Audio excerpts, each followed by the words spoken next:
it's now become an autonomous church.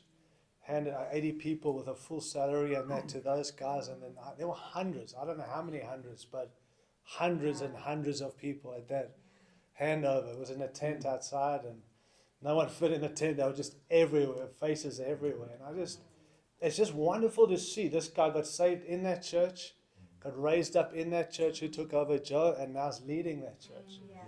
And Steve and Terry have handed over, moving to Texas. I mean, just incredible to watch them go. Not knowing what they're facing. Terry said to me, it's literally like stepping off a cliff. But they've heard God.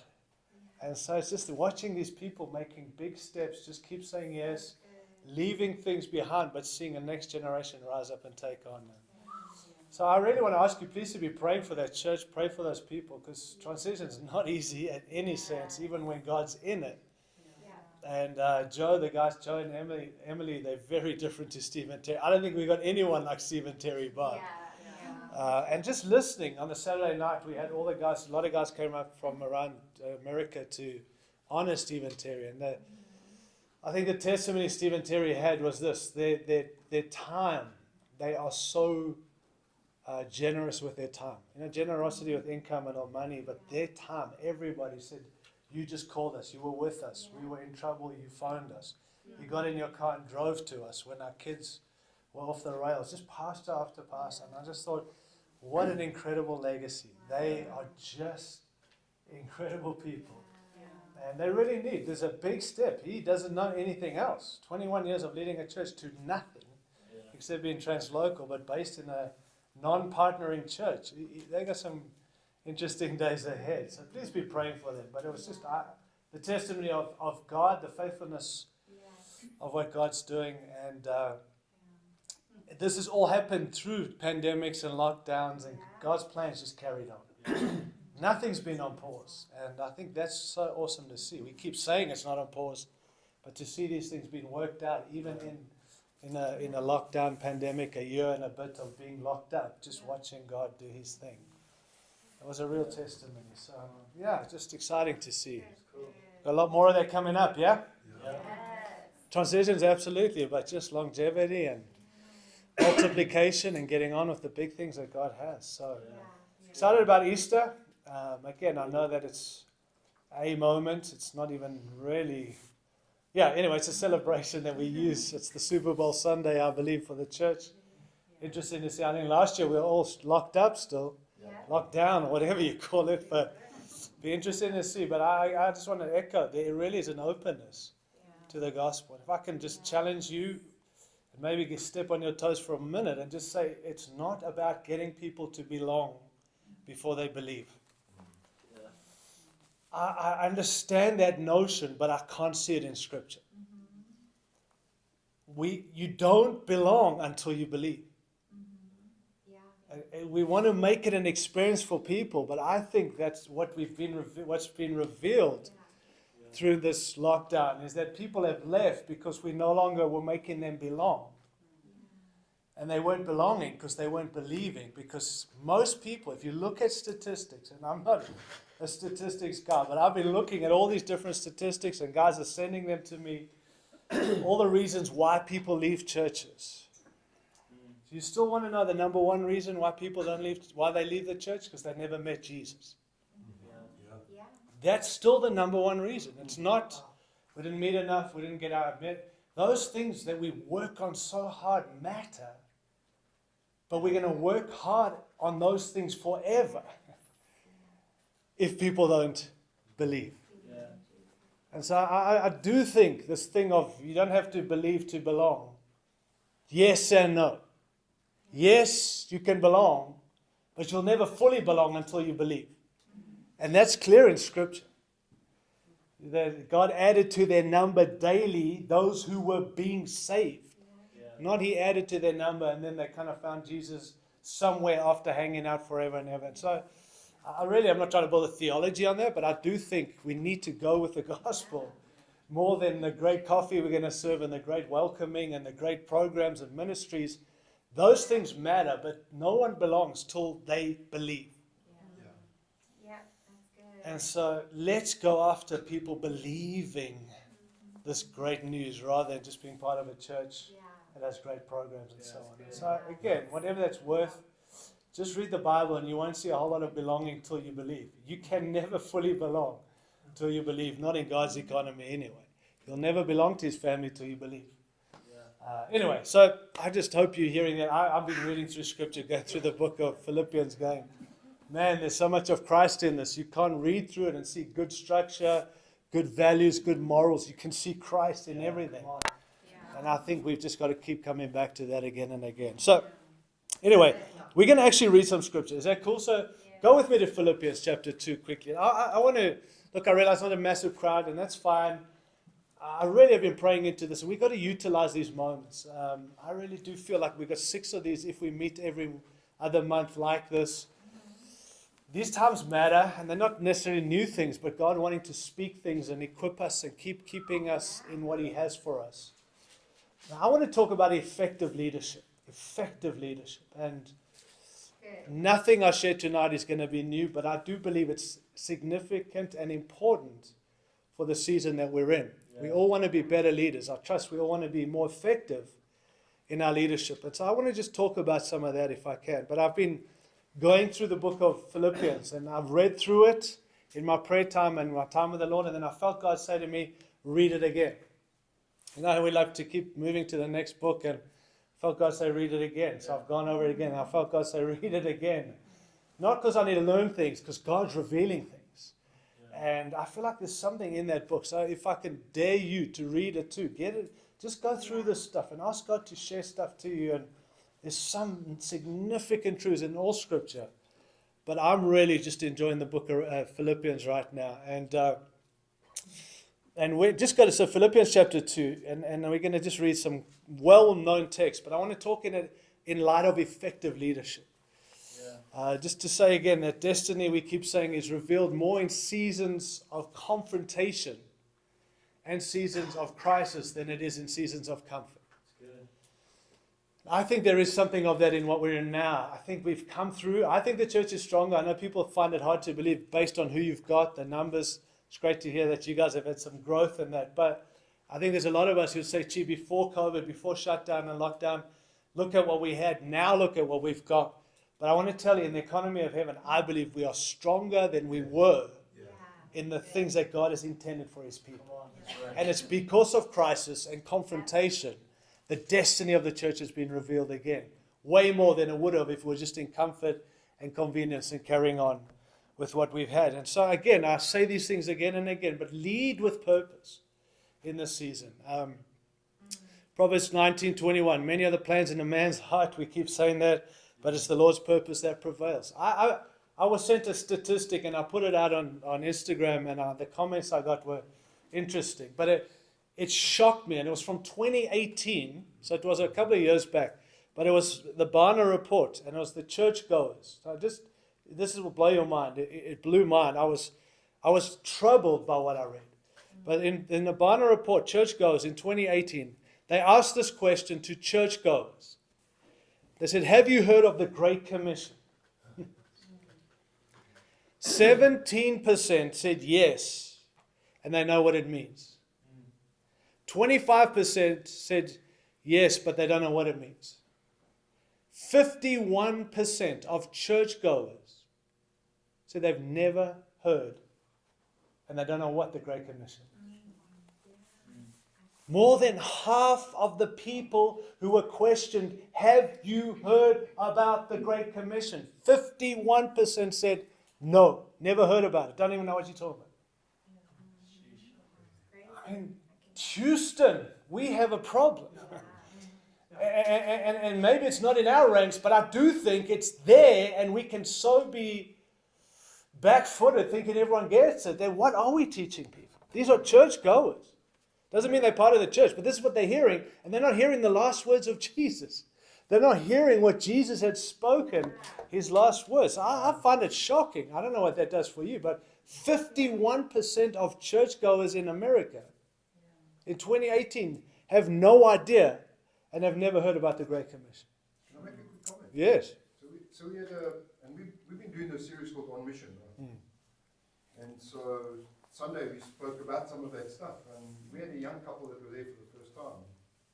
It just proves your point exactly, right? Because they came to me afterwards and said, we feel like we were here on Insider Sunday.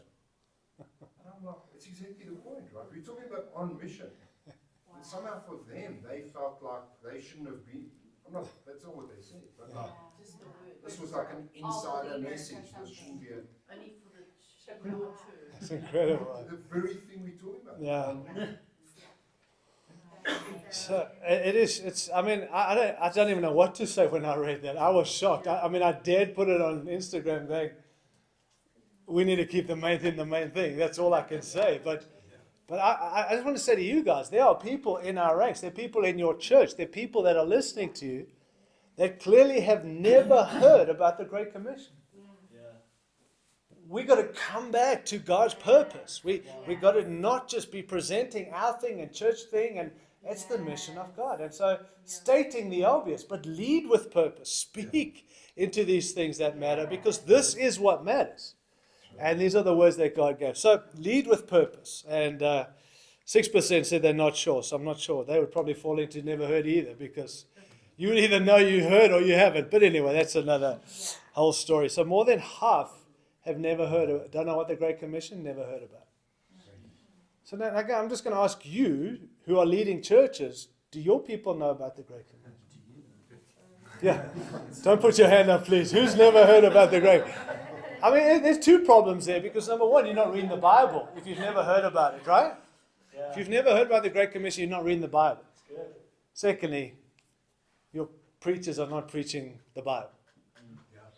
And so, again, whatever, you guys are leading churches, I'm not. I'm just telling you, if I was leading a church, I would not in reaction, I would bring this truth back to everything we're doing. And intend and keep that dynamic going, because God's sending people who've never heard about this. And there might be people even in your church who don't know this. And we better explain what it means. And so I do believe we've got to be a lot more intentional when it comes to purpose, leading with purpose. We also need to lead prophetically, as we keep saying. Don't make decisions today based on the season we're in. Rather make decisions based on the future God has for us, right? And then also thirdly, we need to stay pioneering, keep pioneering, taking ground in the season, in all things that God has for us. Well, to be effective in leadership, I've said this many times, I'm sure you also, but we need to know the way, you need to show the way, and you need to go the way. I believe that's effective leadership. That's biblical leadership. Knowing the way, showing the way, and going the way. True shepherd leads the way. They don't merely just point the way. And let me also just say, having followers doesn't necessarily mean you're leading. Leadership requires service and sacrifice. And that's what we want to talk about. Leadership in the kingdom is influence. It's not control, it's influence. But some people lead out of fear. Maybe this season's exposed some of that. Some people lead out of frustration. I think we all have it to some degree, have some of that. Some are maybe in fatigue. Again, it's a dangerous thing to lead God's people when you're fatigued. Because you make decisions in despair that you're going to regret for the rest of your life. And for the people God's called you to lead. Some are just leading out of flesh, pure flesh. I've got the gift, I know how to lead, and I'm just going to do it. Let me tell you, that's a very dangerous thing to do, to lead out of flesh by pure observation rather than out of revelation. And it's a big thing, friends, because I feel like we've been released of some things in this season that God's taken from us. But I'm watching very quickly in the flesh when we're leading, we're beginning to put some of the stuff back. Because it's flesh, it's not spirit. So yes, we can brainstorm, and yes, we need some kind of structures and that, but be careful, we're not putting back on what God's released from us. And so just, if it's in the flesh, I really do believe we're going to undermine the last 12 months of God releasing us from things to put us in the sweet place that He has us leading forward. So let's not do things out of observation or even reaction. I'm watching people put things in place because people are reacting rather than revelation. And also people have lost their focus or lose their focus in leadership. And I still think we lose our way when we lose our why, which we keep saying. And the big questions everywhere. I mean, I was just talking to the Canadians, Chris and I, those guys are still in lockdown and shut down. They're getting in prison for meeting. I mean, it's just, this is across the border. And I know I'm being recorded, yes, so I want to be careful, but these guys are struggling. We at least can gather. Yeah. And I watch, and so the questions are like, how are we going to do this? And when will the thing open? When and how? And those are real questions. But if those are the questions, please hear this, we're going to lose our way. Rather than when and how, we've got to come back to who and what. Who and what? King and kingdom. Very good. It's not a tag on, it's not a cliche. What will stand? The kingdom. Well, then let's go after the kingdom, because everything else will be shaken. So it's not the how and the when, it's the who and the what. Yeah. That's what helps us, I believe, when it comes That's right. to this thing of having the heart, why we do what we do. So Philippians chapter 2, and let's read it. In verse 1. It says, if you have any encouragement from being united with Christ, if any comfort from His love, if any fellowship with the Spirit, if any tenderness and compassion, then make my joy complete by being like-minded, having the same love, being one in spirit and purpose. Now, let me just stop and say it's not enough to try and be one in purpose. Purpose is extremely important, and we all have a similar purpose, but purpose won't bring people together and true authenticity of working together if we don't have these other things, like Paul said, like-minded, having the same love, and being one in spirit and purpose. Those are strategic words for us as leaders and leadership teams and people in the church. In verse 3, do nothing. I'm talking to leaders tonight, elders. Do nothing out of selfish ambition or vain conceit, but in humility consider others better than yourself. And we're talking effective leadership. I went and got all my key scriptures on leadership that I wanted to read tonight, and God told me, read Philippians 2. I'm like, this is not a leadership text. This is a heart text. And no, this is effective leadership. We want our people like this. We pray for our people to operate like this. This is what God wants of His leaders in the church. Consider others better than yourself. Each of you should not look only to your own interests, but also to the interests of others. Your attitude should be the same as that of Christ Jesus. And now we get in trouble because He's not even saying like me or like others. It's now like Christ. Here's our model. Who, being in the very nature God, did not consider equality with God something to be grasped, but He made Himself nothing. He took the very nature of a servant, being made in human likeness, and being found in appearance as a man, He humbled Himself, and He became obedient to death, even death on the cross. Therefore, because of that, God exalted Him to the highest place. And He gave Him the name that is above every name, that at the name of Jesus, every knee should bow in heaven and on earth and under the earth, and every tongue confess that Jesus Christ is Lord, to the glory of God the Father. Therefore, my dear friends, as you've always obeyed, not only in my presence, but now much more in my absence, continue to work out your salvation with fear and trembling. For it is God who works in you to will and to act according to His good purpose.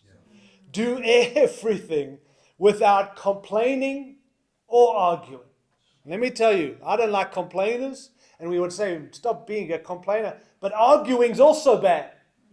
And somehow we think, well, as leaders, our job is to argue. No, do everything. I'm not saying don't lead, I'm saying lead effectively with the right way and right heart.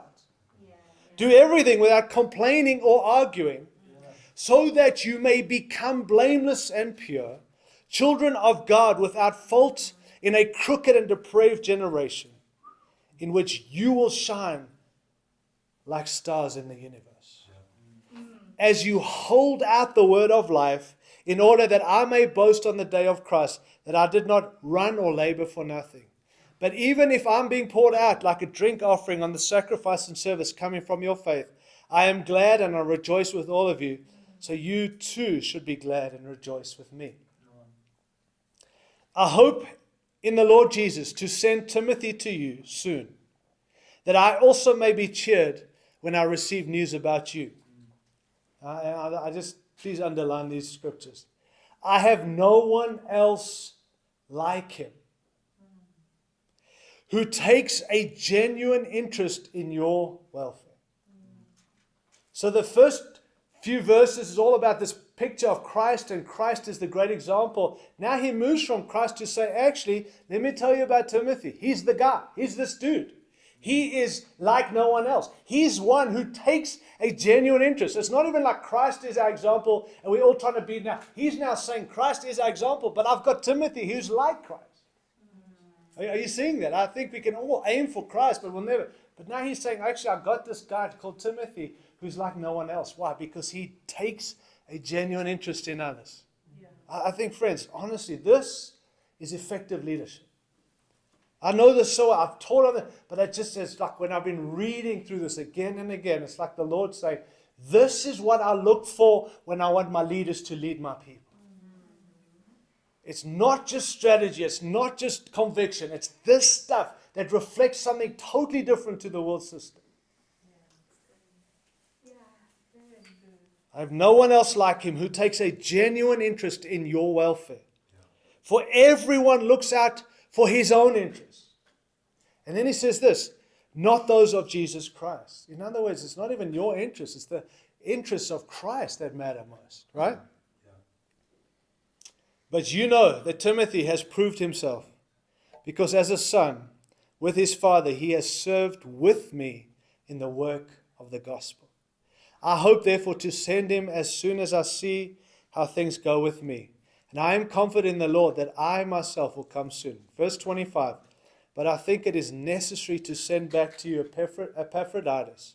Look at these words here, my brother. That speaks of relationship. So he's talking about Timothy, and then he mentions Epaphroditus. Now, just again, guys, we all know these truths, but it's so highlighted again for effective leadership. Look what he says. I understand this. Let me just say it like this. I think, if I can be very honest, the church too often tags translocal with the local when there's a need. In other words, we bring translocal in when we need something and we release them out when we don't. But actually, you read Philippians, the book, you can't see them in or out. They're together. Yeah, good. There's not like, okay, now it's a moment for translocal, and then it's the local. It's like they work hand in hand. They are connected by the Spirit. They join together, and there's not an either or. It's both together, non-stop. And you see this picture where Paul says, I've got Timothy, and I can't wait to send him. But let me tell you about Epaphroditus. And then he talks about Epaphroditus. It's not this wonderful, gifted guy. He says, my brother. This relationship that we have. Then he says, hey, my fellow worker. Speaking about responsibility, we're not just connecting, having fun and working. We've got this job to do together. He's a fellow worker. I hope you see each other as fellow workers, brothers and fellow workers. We love the relational stuff, but we've also got a responsibility. Yeah. That's why we're together. Yes. And then he says, and fellow soldier. I mean, how often we miss that one? We're fellow soldiers. So I look around and say, where's my fellow soldiers? Not just my brother, not just my fellow worker. Now we're fellow soldiers, reminding us we're in a battle, friends. And we need each other. We work with each other. We'll work with anyone because we're in a battle and we need all sorts to come alongside us. That's this translocal, working local, the people in our church, out of our church. Just such wonderful picture of working together. And then he says, and a fellow soldier who is also your messenger, whom you sent to take care of my needs. Think about that. He's your leader, but you sent him to take care of my needs. You see that? They didn't like send their next wannabe. They sent their best to work together. It's just the interplay of partnership, relationship, kingdom understanding, kingdom-minded, the need for each other to be together. But it's always with a bigger purpose. We need that, guys. It's not on your own. When you hit the wall, give us a call. It's together. It's work it out. It's the need for each other. It's like you'll never be who God's called you to be if you're not working together. And we need each other. We work it out and we connect it and we join together. It's just this incredible interplay Not get a guy in when you need help. Not bring a guy in when you need to fill the pulpit. It's this working hand in hand. And we need you, and I need him, and he needed me. And I know you lack him because you sent him to me, but I'll send him back now. And you just see God's hand in this all. Very good. And I think there's something about effective leadership that comes from that. Yeah. So let me just say there are three attitudes that mark, I think, a servant that's truly focused on Jesus. Number one, they're willing to be sent anyway. I know we're talking local church elders here, but let me just say, are you willing to be sent anyway? Yeah. Because you are going to be sent people that are needing to be sent anyway. They're willing to be sent anyway, not pick and choose. Think about that, friends. What a time right now. Yeah. Pick and choose. Yes, we better hear God. Yes, we better go where God wants us to go. But these guys were saying, we'll go anywhere, just wherever. Yeah. That's right. That's amazing. Why? Because they were focused truly on Jesus. Yeah. No, what's in it for me? I'll go anywhere. Yeah. Secondly, there's another attitude that I believe marks a true servant focused on Jesus. They're willing to serve anyone. Yeah. It's amazing. Sent anywhere, serve anyone. Yeah. Now, we say big picture, but also your local church. Just step on your toes. Who won't you serve in your church? Who are those? Yes, but. Well, friends, honestly, if we truly focus on Jesus, Yeah. the mark is anyone. Amen. Good. No, I'm telling you, I read this, I'm challenged. I read this again, and also read again. Anyone. Sounds awesome. Until anyone becomes anyone. Yeah. Willing to be sent anywhere. Willing to serve anyone. Thirdly, willing to sacrifice anything. Anything, guys. What's the price? We all have a price. No, anything. I will give it all. That's it. We'll send you our messenger to take care of you, Paul. Even if he's the messenger, he'll come.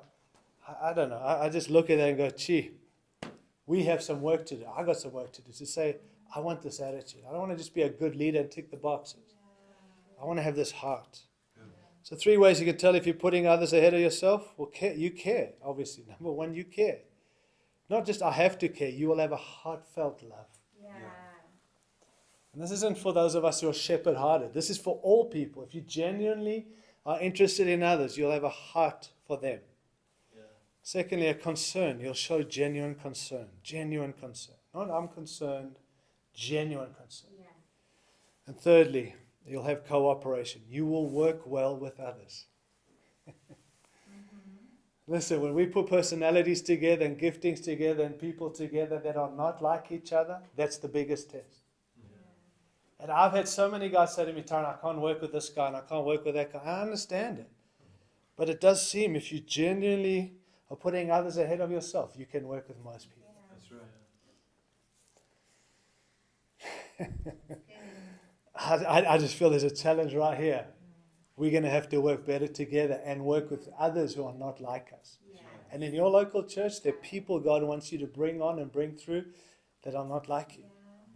Are you willing? Will you cooperate? Will you work well with others? Not those who are similar to you, those who God sends you. Yeah. Very good. So quickly, I want to just highlight some things. 10, and I hope I probably won't get to them, so relax. But 10 commandments, I don't know if they are commandments. I don't even believe. Yeah, anyway, of effective leadership. I just want to highlight a few. None of these are new. I'm trying to be practical in some of these, and they're not new at all. But I just put this down to say effective leadership. What are some of the things? And again, I hope you're hearing them not to go and preach them, but actually to live this. Very good. Because I think that is the key to all of this. 10 commandments of effective leadership. Number one, we need to model what we preach. Yeah. I mean, I do believe this is probably the most important. And the most powerful leaders are those who walk in private what they preach in public. Yes. If you're not willing to follow your word, you shouldn't speak it at all. Very good. We need to walk the walk, not just talk the talk. We know this. We talk about being caught rather than taught. I don't understand it. I really don't. I'm privileged to lead, and I've had some privileges of leading some things. And what I have found is, even if people don't always see me doing it, they did it because I did it. It wasn't because they just saw me do it. Somehow I did stuff in private, and then suddenly I watched the men begin to do the stuff. Why? Because it's somehow they catch what you are, not what you say. And not even what they see you do, just what you do behind closed doors, people catch. I don't know how to explain it. If you get up early, if you're disciplined, I just watch my people around me become disciplined. If you get up early and you pray, I'll just begin to watch people around me getting up early and pray. I don't know. It's the law of the new, what do you call it? The mumps and the measles. You can say you've got mumps, but if you've got measles, people don't catch mumps. They catch what you've got, not what you say you have. And we know this, guys, but I just want to say we so often want to blame everything and everyone and what. We're the problem. Why? Because you want to know what's wrong with our people? Take a look in the mirror. That's leadership. It's not what you say, it's what you do. And it's not an accusation. It's just we got to be it, don't say it.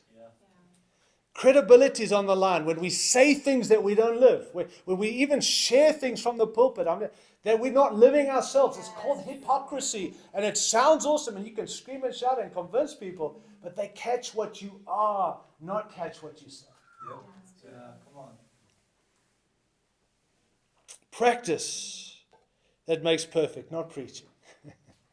Preaching, as someone said this, preaching and practice are twins, but they often get separated. The man who practices what he preaches cuts his sermons short. And here someone else said, when a man's life does not preach, his preaching cannot live.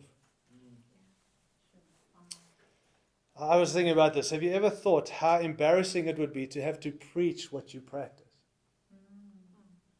We love to tell people but imagine preaching what you practice. What would that look like? This is actually what I do behind closed doors, is it? Would it be embarrassing? And again, it's not an accusation. It's just we're trying to be more effective. You can stand up and shout and scream, and I can do the same. But actually be it. Go and do it. Model what you preach if you want to be effective in leadership. You know, leadership in the kingdom, as I said, is influence. So good leaders good leaders have influence. Great leaders have impact. And I want to be a great leader where I don't just have influence. I want to impact people. I want to be effective.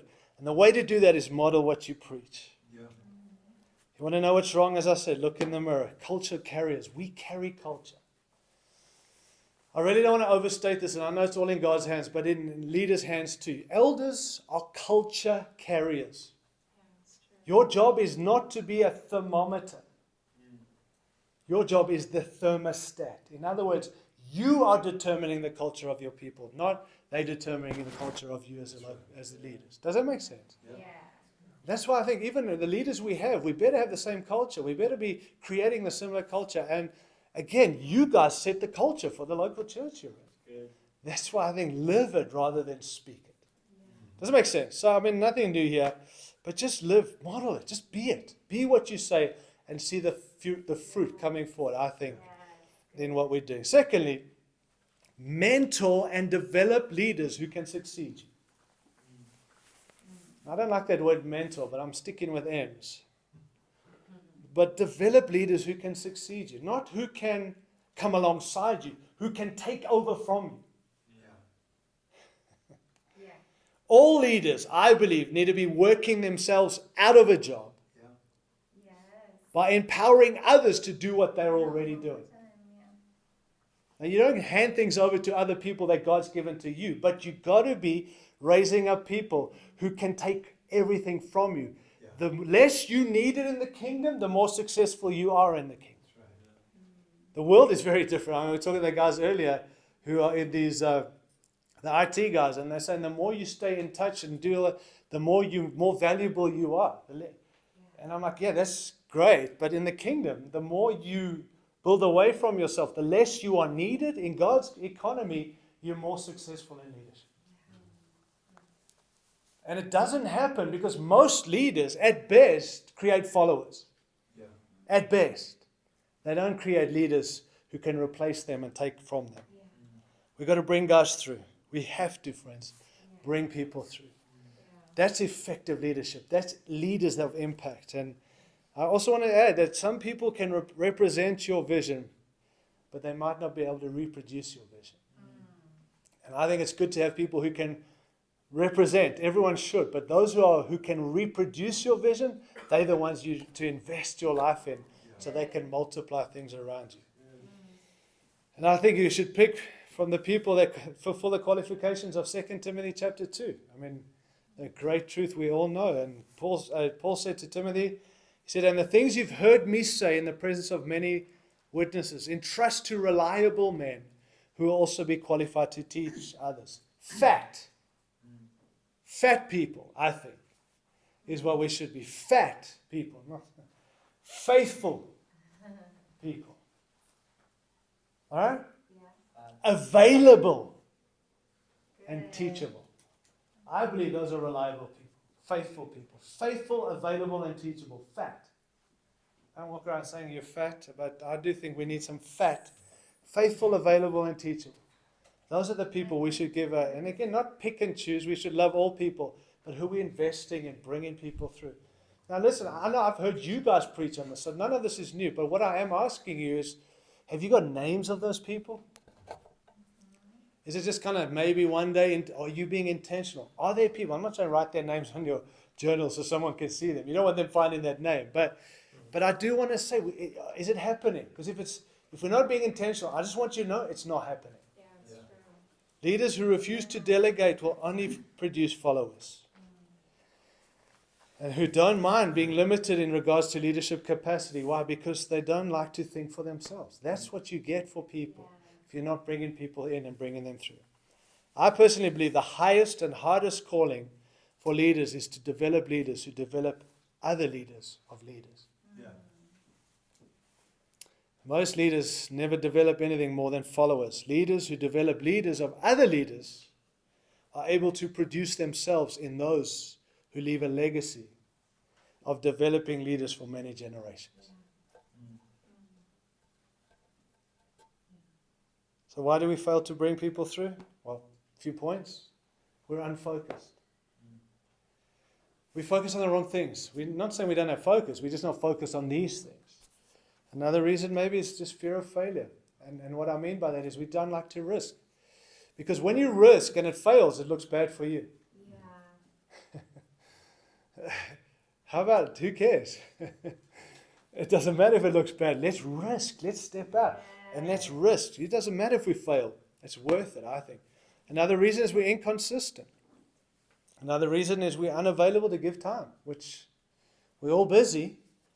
But I do think if these things are important and they matter and we want to be effective, then let's make time. Yeah. Let's create time. Let's give time to these things. I certainly want to do that.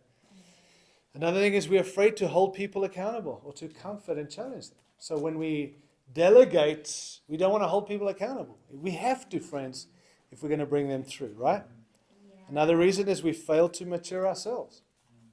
Very hard to bring someone to maturity if we are immature.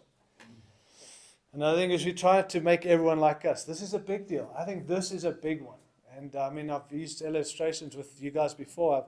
How guys have tried to make me more like them. And I want to be like, I want to learn, but I don't want to be someone else. And I think that's where we get in trouble, is we want to make everyone be like us. Yeah. No one wants to be like you, and God doesn't want them to be like you. Yeah. So we've got to be wise in how we bring them through. They don't have to think like you, or act like you, or talk like you, or preach like you, or dress like you. Yeah. But somehow we put these things on them, and then we wonder why they're not coming through. I think we've got to liberate people, man. Yeah. Another thing is we delegate wrong things to wrong people. We've got to get better at delegating the right things to the right guys Yeah. and bringing them through. Yeah. And then anyway, we're also good at dominating those who do things better than us. And that's a challenge of insecurity. We really have to handle it. There are a lot of guys that God wants to send to come alongside us who can replace us in things that do things better than us.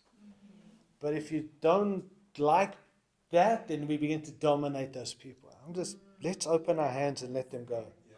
All right, quickly, thirdly, let's minister to people. Now, I know we know this, but we're so focused on ministries and programs. None of those are wrong, but those things are there to serve the people. People aren't there to serve ministries and programs. We are called to minister to people. I mean, that's what we just read, Philippians 2. Genuine interest in others, care more for them, and concern for them. I mean, friends, that's what this is all about. Yes, to get them to see Jesus. Yes, to walk in more of what He has, but it's about people. Jesus coming back for those people we're leading. He purchased them. And so prioritize investing in people, not ministries and programs, people. Yeah, good. I think our priority should always be pouring into people. We need to connect with the right people. And don't give 90% of your time to those who only give you 10% of theirs. Again, love all people, lead all people, but invest in those who want to be invested in. I think if we're honest, including myself, there are guys that I see such potential in that I want to give my attention to, but they don't want my attention. And so I spend my life trying to invest in guys who are not looking to be invested in at the expense of the 90% of people who are keen and ready. So may God give us discernment to love people equally, but to invest in those who want your time. Because they're going to be the people who will come through. I believe there are two faces to shepherding people that we lead. Two faces. And here's what I believe. Out of this lockdown, shutdown, we've had to get better at our preaching. We've had to get better at online. We've even had to get better at our meetings and gatherings. And those are good things. But you know what the lost art is? Shepherding. I think what's now lacking is our shepherding. Through lockdown, we haven't been able to connect. We don't know how to connect. We're nervous to connect. When we do, and it's almost like God's bringing that thing back. We've got to get better at shepherding. We can do all this other stuff really well, but if we're not shepherding God's people properly, we're not being effective in our leadership. It's investing in those people. And so I think God has to help us, show us ways where it's not just hanging out and having coffee, which is needed. It's investing in people. And there are two faces. If we can, and again, I don't want to categorize people, but I'm trying to give us some practicals on how we can be a little more effective in who we give our attention to and what we do when we connect. I think there are two faces to shepherding. There's the gathering side, where there is this awareness, where are people at? And then there's the guiding, which is more about the developing. And we've got to know which is the difference, guys. And it's not to categorize, but being led by the Spirit, integrity of heart and skillful hands of David, it says. We've got to have skillful hands when it comes to shepherding. And so gathering is more about the awareness side of things, focusing more on the compassionate side of shepherding. You know, people, we've said this, all of us, but people don't care how much you know until they know how much you care. And that still is true, even after COVID. People want to know that you care.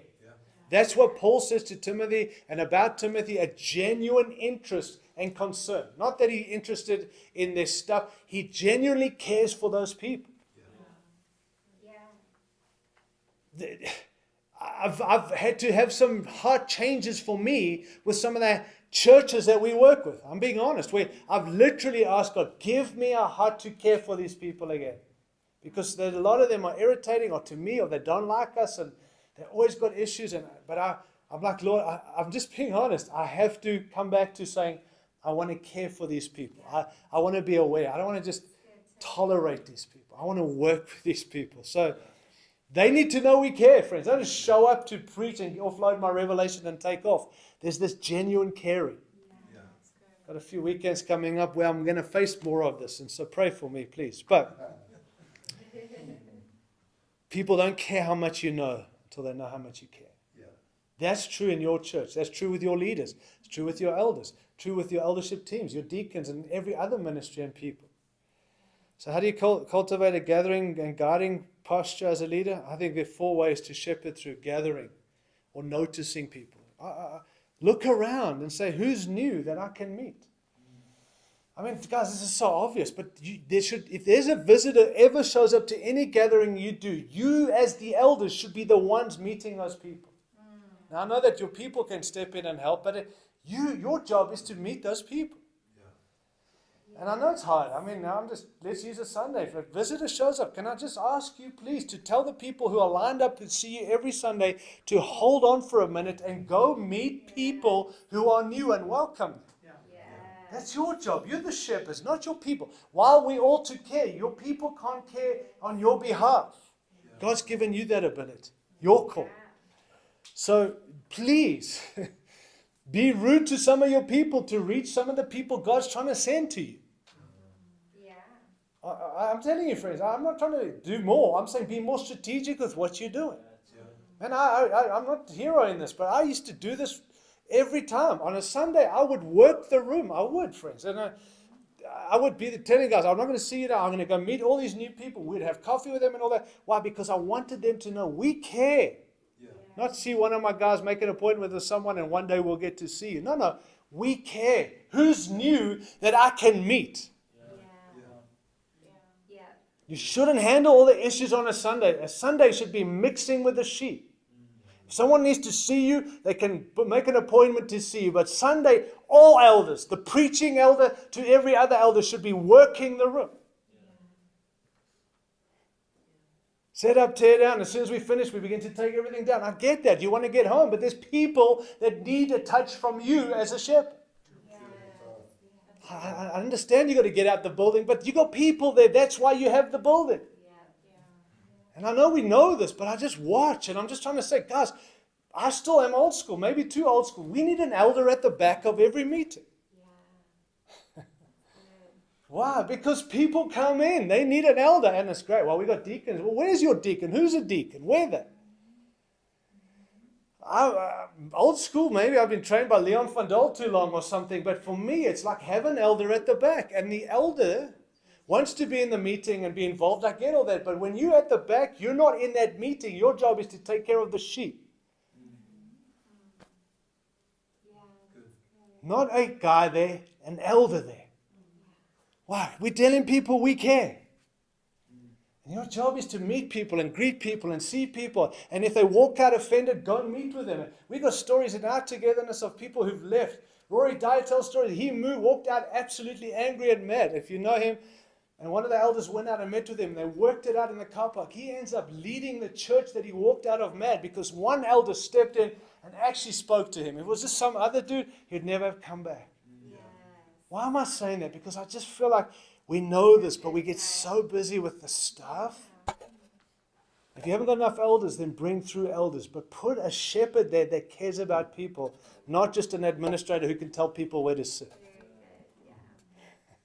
Don't have to agree with me, but I do believe we need this back in the church. This is missing in the church globally. And certainly since COVID, we don't even think like that. We just want to get in and get out. Are the cameras in the right places? And you got people there. Don't play to the crowd. Play to the people there. Who's new that I can meet? Look for that. Ask people to show you who's new so you can go over and meet them. At least say hi to them. Who's missing? Another question that I can call. And not to call to say, why weren't you there? You didn't tithe this weekend or whatever else. I care. Are you okay? You know, proximity makes a difference in shepherding. When we ask the shepherding question, who's missing that I can call, I believe we take a fresh step towards proximity. Helping us connect personally with people we lead. Third question, who's hurting that I can encourage? I don't need to go and have a coffee with them and in a whole hour or two. Just who's hurting? God, show me so I can go and just encourage them. Are you there, guys? I'm not saying line up your meetings. I'm saying you can shepherd in a meeting people. If you just let the Holy Spirit tell you who's hurting, I'm going to encourage that person. You know, just some, I'm studying so silly. Great to see you here this morning. You know, that's an encouragement. They didn't come there for you, but to encourage them to say, some of them was hard to get there. They fought their spouses all the way because their spouses are scared of COVID or whatever else. It's great to see you. Welcome. Great to have you here. It's just the fact that you're here really blesses me. Wow, really? You know, it's whatever. It's great. But who's hurting? Let me tell you, there's a lot of hurting people in our church. In our gatherings who are putting on, they know. I just feel like if you genuine interest in others, serve anyone, serve anywhere, willing to care about all people. This is effective leadership. Friends, this is what God, I believe, says is effective. Come on. And then the fourth question, who's serving that I can thank? Amen. Just walk up, thank you. It's very good. Thank you. You know, I don't want to highlight a band, but United, Hillsong United, they just did a Madison Square, big Madison Garden Square, whatever, the big concert before COVID, and it was awesome. I mean, but I listen to that guy, Joel Houston. I'm not push. He goes, hey, thank you for serving. While he's, hey, I just want to say thank you for your time. Thank you. No, he's paying these guys to do all that. But he thanks them. Hey, thank you, buddy, for being here. Hey, thank you for saying. While he's, I just thought, you know what he's doing? He's highlighting. He doesn't have to. He's paying them to be there. But he thanks them on this video for being there. Thanking the video guy. Thank you. The mixer. Hey, thank you, buddy, for being here. And I'm like, who does that? Well, we should do that. Yes. Doesn't matter how big your church is, how little, how much they're doing, how much they're not doing. Thank them. Ask the question, who's doing something that I can thank them? Yeah, it's very good. I think those will just help us with proximity with people. So that's the awareness side, the guiding side, the developing focuses on the leadership side of shepherding. And that expressed through training and equipping and empowering leaders. And to be honest, I like this more. But you can't pick or choose. You've got to do both. Yeah. And it's not who's good at one or the other. It's we all do everything because we have a heart of genuine interest to others. So it's expressed through training. It's all about delegating and multiplying. And a guiding mindset sees potential in the people you lead and entrust them with greater leadership responsibility. That's the other side of what we do. I think the 3 ways to shepherd through or guiding, developing, ask questions like this. Who's emerging that I can believe in? Another one, who's stepping up that I can equip? Another one, who's faithful that we can release? Look for those moments. Who is ready? Who is coming through? Look for that. Not, gee, I wish, Lord, we're praying. Look, they're there. And look to bring them in and bring them through and release them and so on.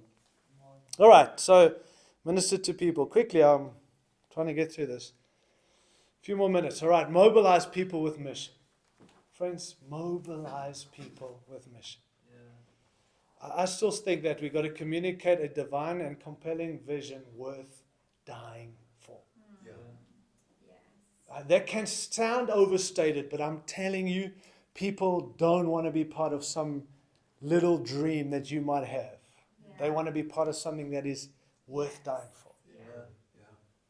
You know, someone sent me another statistic about that our numbers now have dropped. Church attenders, first time in American church history or whatever, that we've dropped under 50%. I'm not surprised. Yeah. And they can say COVID, it's because we don't have a vision worth dying for. Yeah. And now people are sending me things like the next generation are going under. They're the less people likely to be coming to church. Why is that? Because we're presenting a man thing of serve me and my ministry and get behind me and sow into my thing. Who wants that? We've got to communicate a vision worth dying for. Yeah, that's good. Because this is worth dying for, and we're going to die for it. Yes. So mobilize people with mission. It doesn't matter how gifted a leader you are or a speaker or strategic you are. If you don't have a compelling vision from God, I think, then other key leaders with potential will not follow you. Those with high leadership capacity not only look at a leader they want to follow, but they also need to feel an emotional and divine tug towards the vision that speaks in your heart that you carry. Yeah. It's got to be divine. It's got to be something bigger than us. Honestly, friends, I mean, I say this so carefully because we've been recorded. My dad is an awesome man, but he's not much to look at. You don't go, wow, look at this guy. But you sit with this guy and you are compelled by a vision that is way bigger than this man. And he capacitated leaders of all kinds would come alongside him. What was it about him? Nothing except big vision, God vision, and we must go for it. And big people bought in. Other guys are about little vision and no one buys it. It's not how big our church is, not how big our platform is. It's the communication of the vision. Is it divine? And does it tug at other people's hearts? Not just to want to follow you, but want to buy in with everything because it's bigger than us. Yeah.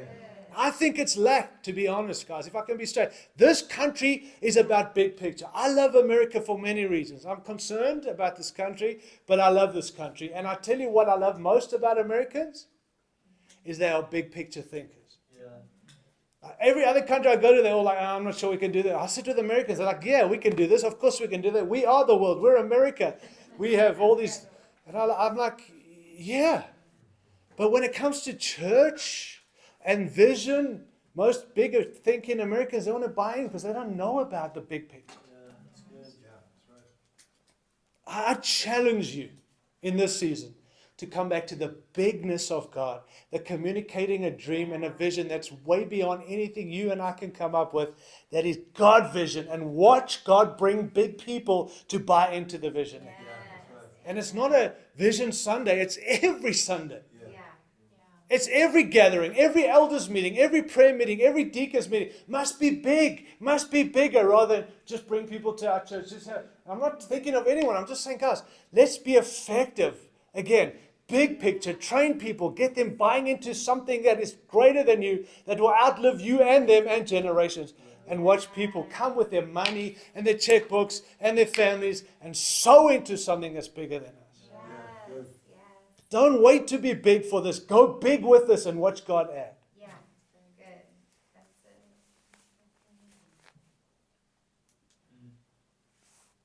People want to connect to this. They want to know it's divine. Yeah. Keep preaching vision, big picture, and mobilize people to mission. They want to be involved. Vision Sunday is not how can we serve in the church. Vision Sunday is how can we serve as the church in the kingdom vision that God's given us. Yes.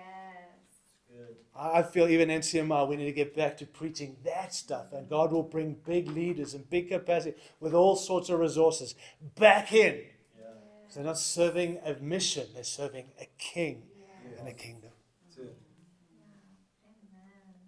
So let me ask you, do you have a church worth joining? Worth joining. Would you join your church if you weren't leading it? Do you have a mission worth dying for? Do you really? Do your people know about that mission? Number 5, quickly, multiply by releasing others to help fulfill God's vision. Release others to help, right? And they all kind of go hand in hand. We lead in team, friends. And if you're doing it alone, you're not a leader, you're a loner. Effective leaders are not lone rangers. They don't try and accomplish a vision without a team. After investing in lives of potential leaders, the next priority is to discern where to place those who you are mentoring. Get them involved, get them around you, get them in meetings with you. The leader's vision must become a shared vision if it's going to come to pass. See, I think insecurity is one of the big challenges of this. You know, when you're insecure, you take more than you give. When you're insecure, you limit your best people. When you're insecure, you limit your ministry success. The effectiveness of your ministry is actually limited when you're insecure.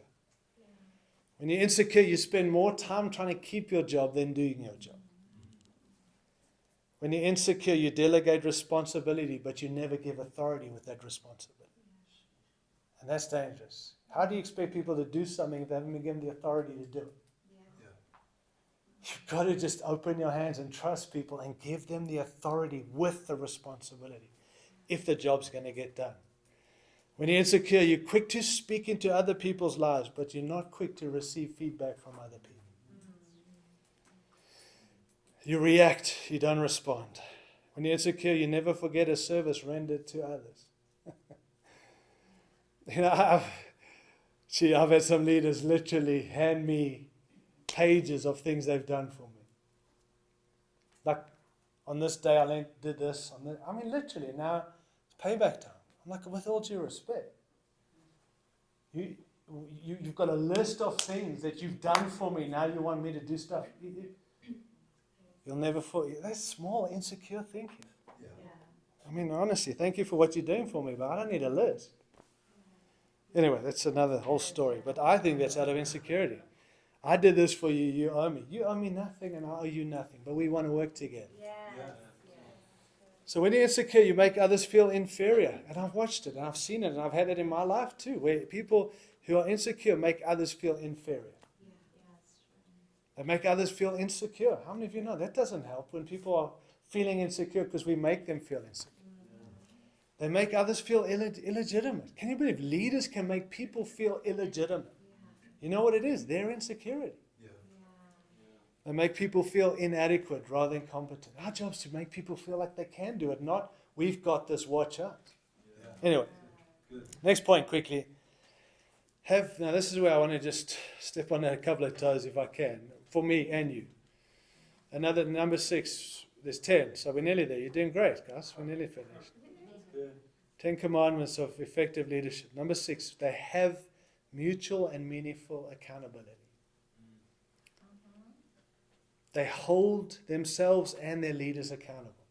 That's good. Effective leaders allow for much freedom when it comes to ministry, but have high standards of personal accountability when it comes to their marriages, to families, to their walk with God.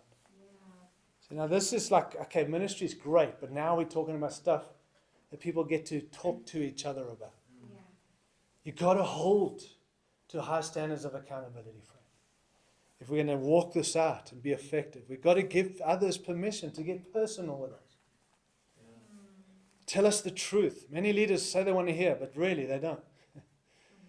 And I've experienced that personally. When someone said, hey, Tyrone, if you ever see anything, feel free to speak. And one day I dared. And that was the end of my friendship. So I'm nervous when a guy says that to me. Now I'm like, I'm not sure I want to do that. But let me just say, you and I need that. I hope people still believe that. But don't go to people who are going to agree with everything. Get people to speak in. We need to. Effective leaders need accountability. Yeah, that's good. I need that. We need that. You need that. I've got people who have been in ministry longer than I've been alive asking me to speak into it. Then why are they still doing so well? Because they're accountable. Yeah. 2 questions I think that are helpful to ask those who trust you or you trust.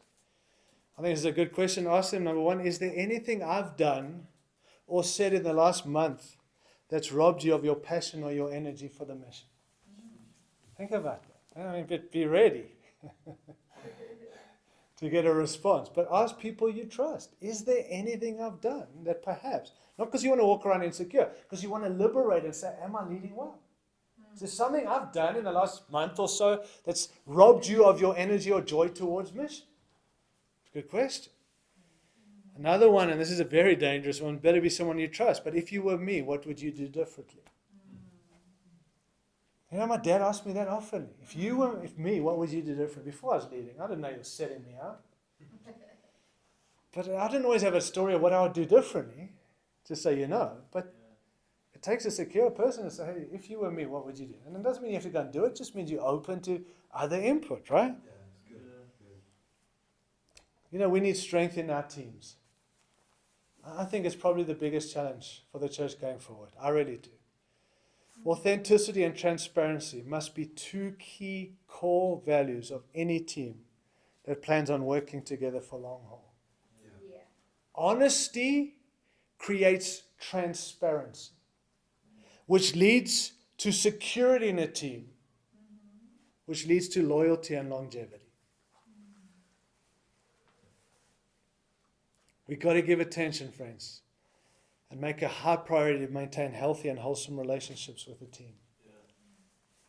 Eldership teams. I mean, those of us on team, a translocal team will tell you, the majority of issues we face is eldership issues in the eldership teams. And you kind of think you're getting away with it, but actually the whole church is on pause while the elders are working their stuff out. It's like the devil gets the elders on a team against each other, wives or whatever. Friends, honestly, the church is in limbo till elders sort themselves out. And it's like, oh, it's in-house. No, it's not. It's out-house. It's everywhere out because, remember, you catch what you have. And so here's my thing. It's not does it exist. It's how do we deal with it? And we better deal with it. Don't pretend it's not there when it is. And your teams have to get bigger, and God's releasing. That's what we talk about, bringing more guys on so we're more effective. But you better bring them onto health, not into this cesspool of who knows what. And maybe I'm overemphasizing, but I do want to say, sort stuff out. Harbored hurts and unresolved issues will weaken you and eventually divide you. So I believe we need a demand to have a team that's not easily hurt. That live and lead healed. Very good. That are not insecure, reading into things that are not there. You know what I used to tell our team? I mean, our local teams. TK was on that, and I think just TK. I used to say to the guys, listen, because some of the people, are you talking to me? Are you talking to them? I said, here's the thing. If I'm talking to you, I will tell you I'm talking to you. Yeah, that's good. So in any meeting that I'm talking about, if I haven't talked to you personally, then I'm not talking to you. Don't read into it. But maybe the Lord is talking to you, and I make no apologies for it. But you don't use this to address an individual here. You never use any of your meetings with your team to address a person. You take them aside and you address it. But in a meeting, you should have healthy discussion of going at each other, but in a free and a place where you can dream together, because you're not reading into things. We got to teach our deacons this. We got to teach our teams this. Don't read into things. No insecure. Another thing we got to demand, can I say, is you can live with being bypassed. Not everyone has to be involved in everything, and you feel left out because you weren't involved. Get over it. That's good. You get over it and let others get over it. Good. Very good. Trust each other. Come on. Commit to being together when things are asked to be. Husbands and wives. I mean, I don't want to get into all that, and I'm not making a scene because some of your wives aren't here today. I'm just saying, be there, be involved. This is what we've got to command of people if we're going to seriously work well together going forward. Be available. Can't always be working around everyone. Great marriages. Don't put yourself in vulnerable positions. Can I just throw a quickly thing, some warning signs that your team is starting to crumble? You want to hear a bit of some of the chemistry crumbling? You stop dreaming together. That's true. Let me ask, what mutual dream is your team pursuing together right now? Mutual dream. Yeah. Your warning signs your chemistry is crumbling is if you stop dreaming together. Another one is you stop sharing your individual dreams. Great to have corporate dreams. But what about individual dreams? Are you free to share those? Yeah, it's good. Is there a freedom to say, actually, I got this dream. I feel they prove, friends, that there is true unity when you can actually have a personal thing as well. Yeah. Does it make sense? Yeah. That's good. Great team chemistry gives you the confidence to share your individual heart and dreams. Good. Vision thrives in an environment of unity, Mm. yet it dies in an environment of division. Yeah. Another thing is you stop doing life together. Chemistry is crumbling when you're not doing life together. I'm not saying like live together. I'm saying do life. You don't just do ministry, you do life together. Come on. The team that plays together stays together. Have fun. Go do something. The team that doesn't play doesn't stay together. Yeah. Yeah. When was the last time you and your team just had fun and not around the Word of God only and go and pray and fast for 15 months? Those are great things. But when did you just go and have fun? It's good thing. Oh, we're too busy. You're not too busy. You need to have fun for the sake of your people. Yeah. Yeah, it's good. Just using my dad, he had a life team meeting and he took everyone to Disneyland. Now, you got to know, people were offended. I mean, they flew from other countries to come meet with Dudley and to sit and dialogue and dream and strategize. And he said, we're going to Disneyland today. I mean, they had fun, but they felt guilty. He's like, this is what we need. We need to be together and have friendship, not than just functioning together all day. I know we're super busy, but I'm just telling you guys, crumbling. You're crumbling. You're crumbling if you're not having fun together. Yeah, Yeah. true. Somewhere you've got to do it for the sake of the church. Another thing that proves is you complain more than you celebrate. Proverbs 18:21, we all bring life or death to every team meeting with our words. I believe celebration is a work ethic. It's good. And when a team member feels the freedom to complain more than celebrate, chemistry is crumbling. I'm not saying we can't point out the issues. I'm just telling you, it should not be issues driven all the time. Yeah, Yeah, that's right. it's true. I mean, I'm speaking freely here this evening. I don't know what I hope you have elders meetings. I don't know what they look like. But I hope they're not just issue-driven meetings. Yeah.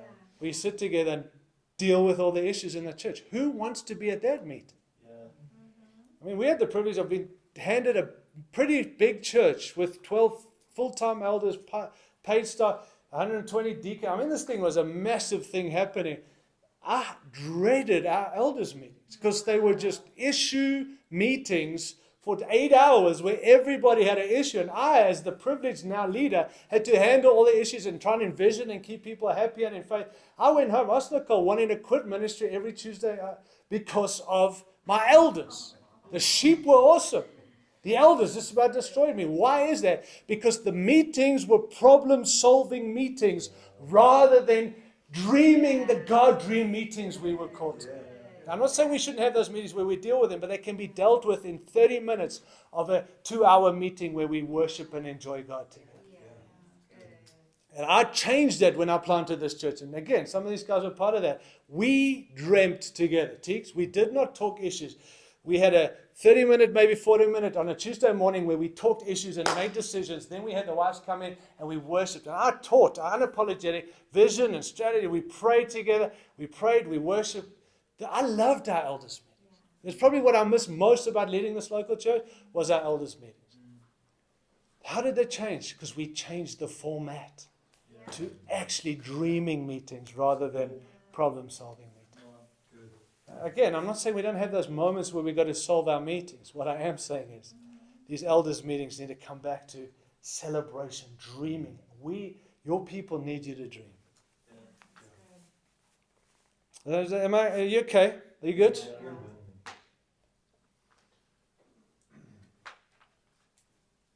I'll just land with this. I didn't get to. How many did I do? 4, 5, 6. Gee, not bad. 60%. Let me say there are keys to just. Can I just throw out quickly some keys to building a strong team? Number 1 is prioritize regularly to meet. Now. I realize this, I know who I'm talking to here, and you're all real busy. But I'm just going to tell you this. If you don't prioritize meeting, you'll never have a strong team. You can't have a team meeting every other month. Or these are the things you've got to come to, be at. Somehow, even if you change time, you need to connect regularly, friends. Elders have to get together. It's essential for developing culture. For bringing clarity and bringing consistency. It's essential. If you're going to function as an eldership team, you've got to carry the culture together. You've got to have clarity in what you're saying and what you believe. And you've got to bring consistency. The only way to do that is to connect.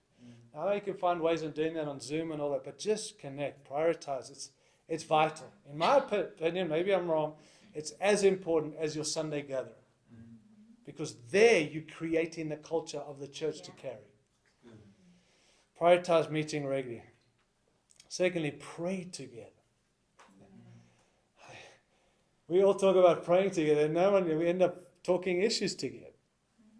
I know we've been recorded here, but Tika used to say he used to go to elders prayer, not when I was leading, but another church.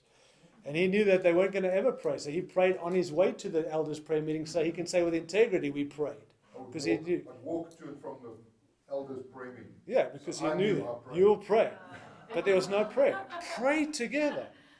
Again, I think that's so essential, not just for issues, just pray and praise and worship together.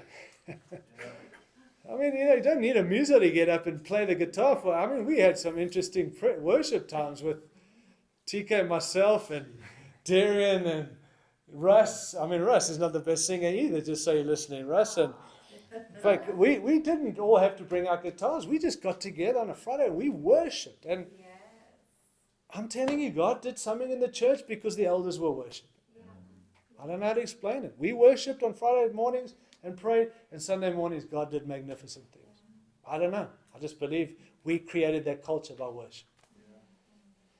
Praise and worship. Get perspective together. What is God emphasizing? What are some of the weaknesses in our strength? Those are things we should be talking about and not asking issues. What's God emphasizing? And let me just speak straight from my understanding of what should happen. Other guys, different styles.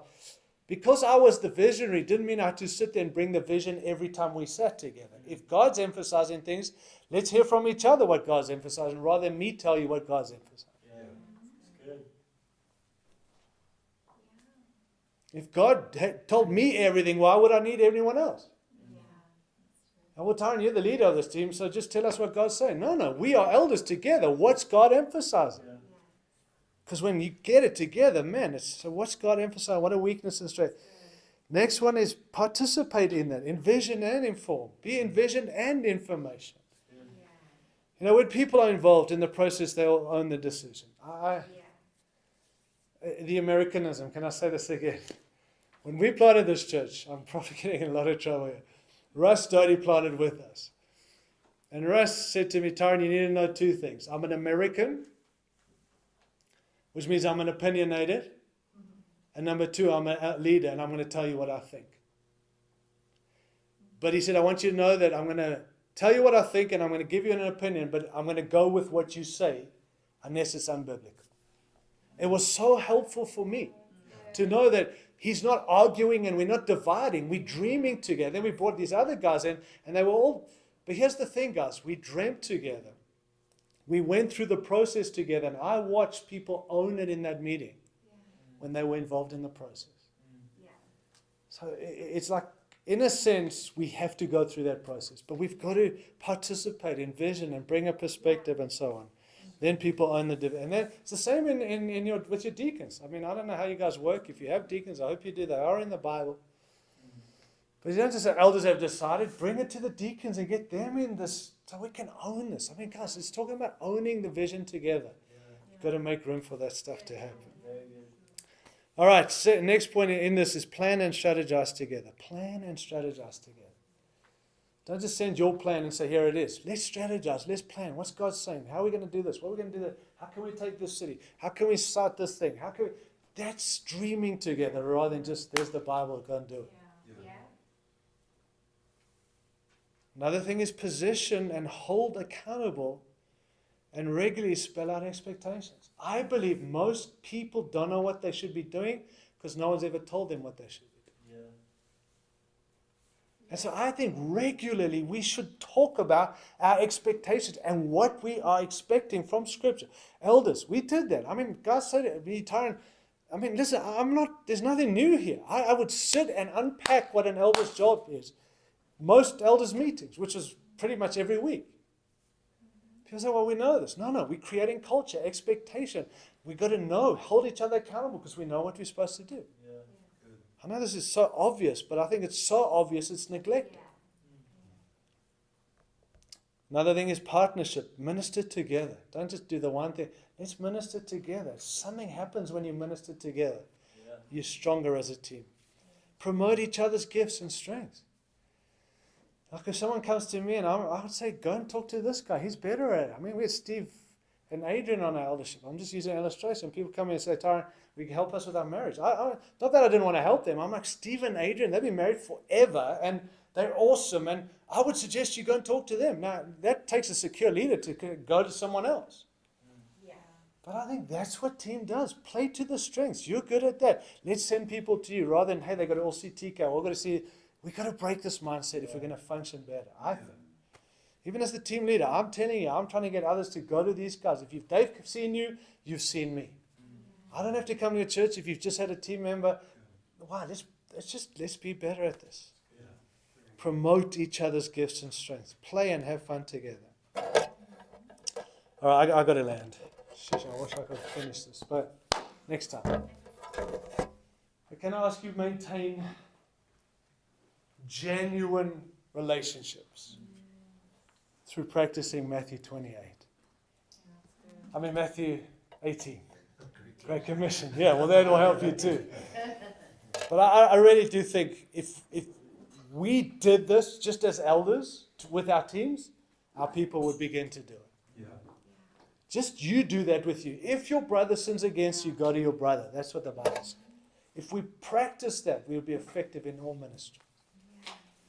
I think a lot of the stuff that's gone down or goes down would actually disappear because we're dealing with it biblically and not with a heart to justify, but a heart to reconcile. And let me tell you, the bigger your team gets, the more opportunity you got to misunderstand, to get hurt. That's just the nature of this thing. Man, there are people on my team that are offended and hurt. We got 500 and something people. You can imagine, and in other countries how. But Matthew 18 is how we deal with stuff. We have to. Covenantal relationship. Work your stuff out, friends, for the sake of being effective long term.